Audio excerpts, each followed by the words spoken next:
We continue looking back at 1986 tonight with a reminder of Boston's winningest year in sports. As Marcus Jones reports, 3 photographers from Associated Press captured all the action from the first down to the last pitch. The going gets tough. The tough get going, going.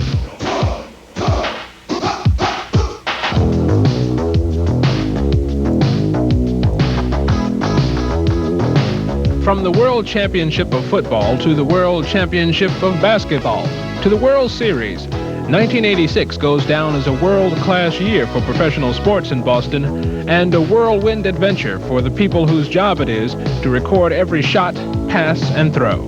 We get there first. We get there extremely early. We make sure that we've got our positions taped down. We tend to at that point be cognizant of the fact that a tremendous number of newspapers and magazines depend on us for their pictures, and we have to be in the best spot. Red Sox taking the field. Without exception, everywhere these teams go, this team follows. Paul, Elise, and Peter are staff photographers for the Boston office of the Associated Press News Service, and this is their work.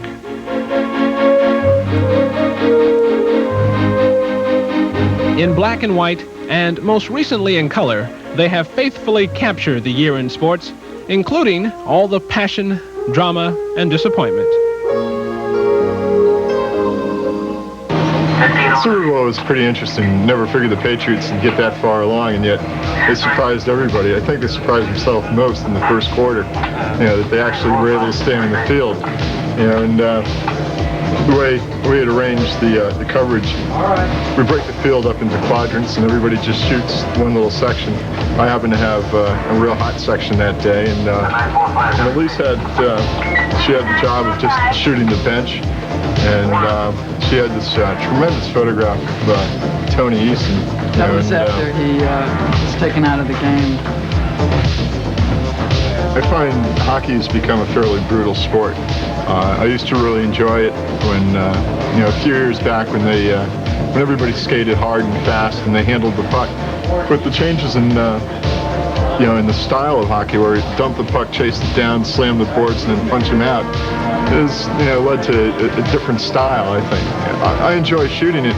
Photographically, it leads to some pretty interesting pictures. They look like a bunch of kids in their snowsuits have just been sent out to play in the snow, and when they get around to the fighting, they all throw the stuff in the air. And these two gloves just went up together and then came down 20 yards apart. But at the start of the fight, there they were. It looks like they were applauding in midair for these guys. I was being blocked out by the ref a lot, and I moved to the other side of the basket, to the other side of the court. And it was just fortunate that this occurred. If I hadn't moved, I would never have gotten those pictures. It was scary to see men punching each other without boxing gloves. I mean, it was very scary. But you have to just remain calm and keep shooting.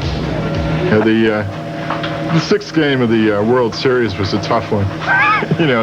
To remain unemotional. I can remember turning to the Mets photographer who was next to me, and he looked at me and said, you guys have got this wrapped up.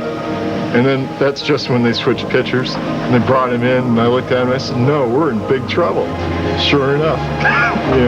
At times like that, you do get a little bit emotionally involved.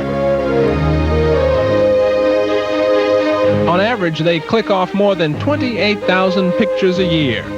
Having a front row seat for life's highlights is all part of the job for these 3. But in a year such as this, what a job it can be. It's a tremendous amount of work, but it's a lot of fun. Every once in a while you get champagne in the eyes, which hurts. But I don't think there's anything that can match the thrill of being there. And if you get some good pictures out of it, that's what we're in the profession for. For the 10 o'clock news, I'm Marcus Jones.